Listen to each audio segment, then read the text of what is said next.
Coming like, up oh, you on gotta have a Sophisticated six-pack, Mom. you gotta be 6 foot something, and you gotta be like real fine. That mentality did not lead me well. Would you rather have somebody who treats you like a Rachel and be head over heels for that person without realizing that they are not head over heels for you just because of appearance sake? Or would you rather have somebody like Leah, maybe he might not be the absolute most gorgeous model looking type, but they're able to give and treat you like gold? Dedication, preservation, take a look inside your salvation. Do every good work, it takes patience, like a butterfly, transformation. What is up, guys? Sophia here, back with another video. If you are new to my channel, don't forget to subscribe so you can stay updated on all my videos. Oh, and also check the description box because I always put a lot of stuff in there. And in this video, we are going to be talking about the difference between superficial love and regular type of love, because a lot of y'all, me included, in my past, before God showed me the error of my ways, we can sometimes get caught in the superficial idea of somebody, and we actually overlook people who may be good for us. Now, don't get it twisted. I'm not saying that, hold on, what is this? What's happening? I don't know. All right, now don't get it twisted. I'm not saying that you have to be with somebody that you are not attracted to. I'm not saying that at all. But what I am saying is that sometimes we need to actually look for what is good for us and actually look at the person that we are attracted to and not necessarily be attracted to the superficiality. And so to illustrate my points, I'm going to get into the story of Rachel and Leah. So if you're not familiar with the story of Rachel and Leah, it is Jacob's two wives and they were sisters. So the first thing that we see where Jacob was actually attracted to a superficial version of being with somebody, I don't know, is that if we go into Genesis 29:16, it says, now Laban had two daughters. The name of his eldest was Leah and the younger was Rachel. Leah's eyes were weak, but Rachel was beautiful in form and appearance. And then it says Jacob loved Rachel, and so he said that to the father that I will work 7 years for Rachel. All that's romantic, right?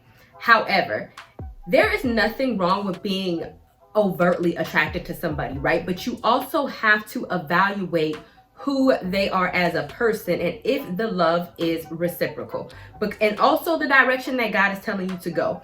Because really, if you go down to Genesis 30:23, Jacob was getting ready to marry Rachel, but in the evening, he took Leah, the daughter, and brought her to Jacob. The father took Leah to Jacob because he was drunk, and then he had sex with Leah, and then he found out that he was tricked and that he was very upset. So sometimes, I'm not saying trick somebody into marrying you, but rock with me, okay?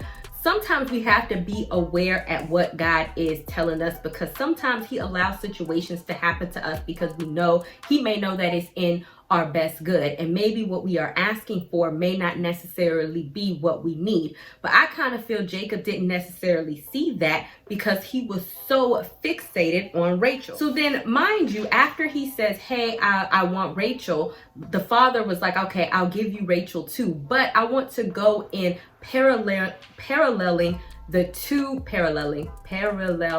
I want to go to the parallels between the two marriages so you can actually see the difference between Leah, who was offering this wonderful, great type of love for her husband, and Rachel, which really, even though we all know Rachel, when you really evaluate the marriage between Rachel and Jacob, you know, Leah kind of gave more and she was probably a better fitting wife over Rachel.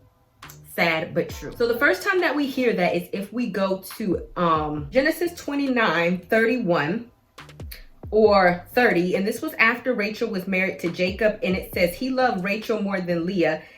And so now it says that when the Lord saw that Leah was unloved, he actually made Rachel barren, and he made Leah have to have children. Because the first time she had a son, she said, because the Lord has seen my humiliation and suffering, now my husband will love me, since I had a son. Then we go through this again. He has given me another son, and I named him Simeon, because the Lord has heard I am unloved.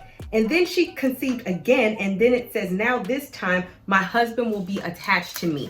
So all of this time, Leah is trying to give, which to me is love. And I have a video on this. Love is very unselfish because she was trying to give to her husband. And I'm not saying you should just be doing anything to make your husband love you. I'm just saying this is a metaphor when he was just really unable to see Leah for who she is, because really she was willing to do and go above and beyond to get this love from her husband, but he still loved Rachel more. But why, right? Because the first thing that we see when it comes to Rachel's character goes in chapter 30, verse 1, and this is in Genesis. When Rachel saw that she conceived no children for Jacob, she envied her sister. And then she said, Jacob, give me children. So notice, Leah's whole perspective was, I want to give children to my husband so that he could love me. Like it was like an act of love.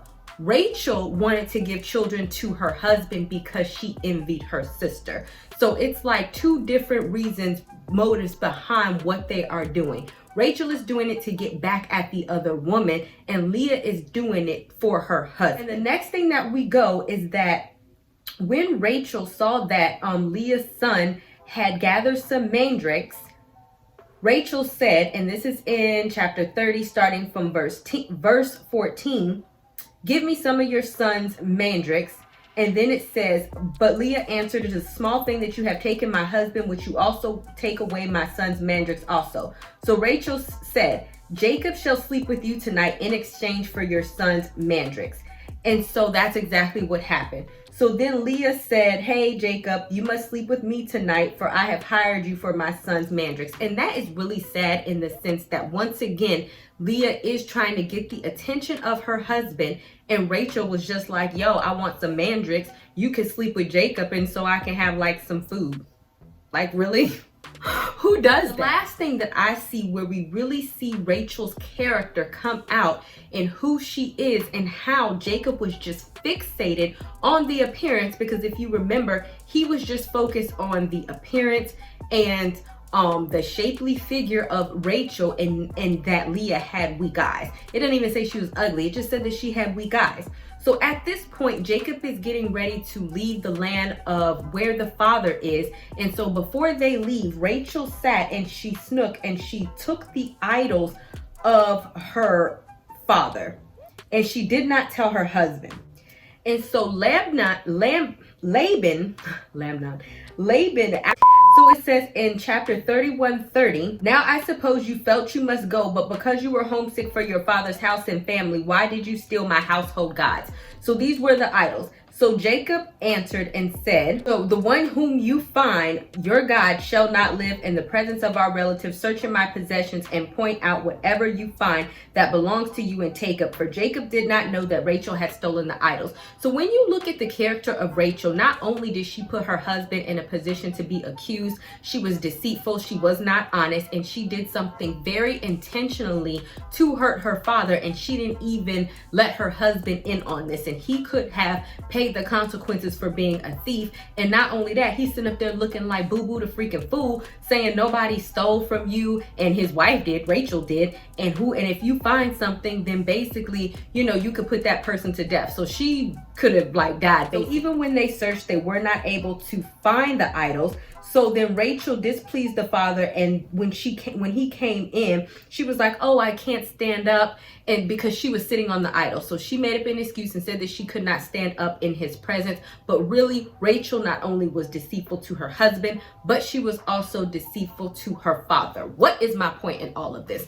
My point is this, because when Jacob saw Rachel, he automatically loved her, but he never actually got to know Rachel for who she is, because as I have said to you throughout all of this, is that Rachel was rather deceptive. Rachel did not reciprocate the love that Jacob had for her, and you can kind of see by some of the decisions that she made, it was always about envying her sister, wanting her sister's mandrakes, and kind of trading Joseph as a toy to just be like, oh, you could just go sleep with him, I want some mandrakes. Or you could see where she basically lied to her husband and was like stealing the idols without even telling him.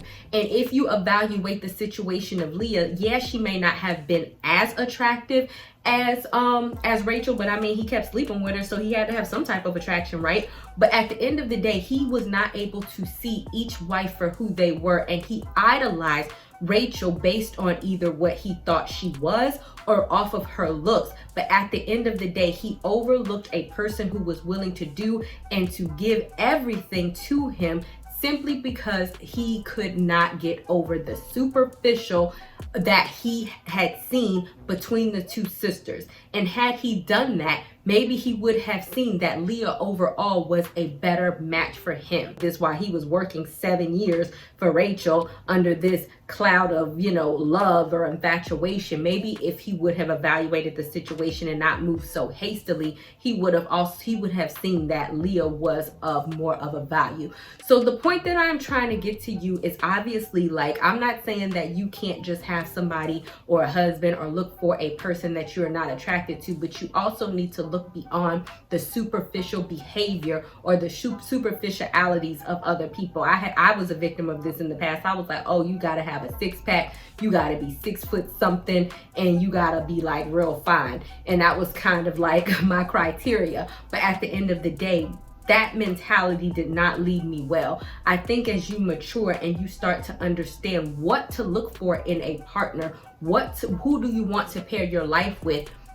Would you rather have somebody who treats you like a Rachel and be head over heels for that person without realizing that they are not head over heels for you just because of appearance sake or how they look? Or would you rather have somebody like Leah that maybe she might not or maybe he might not be the absolute most gorgeous model looking type, but they're still attractive, but they're able to give and treat you like gold?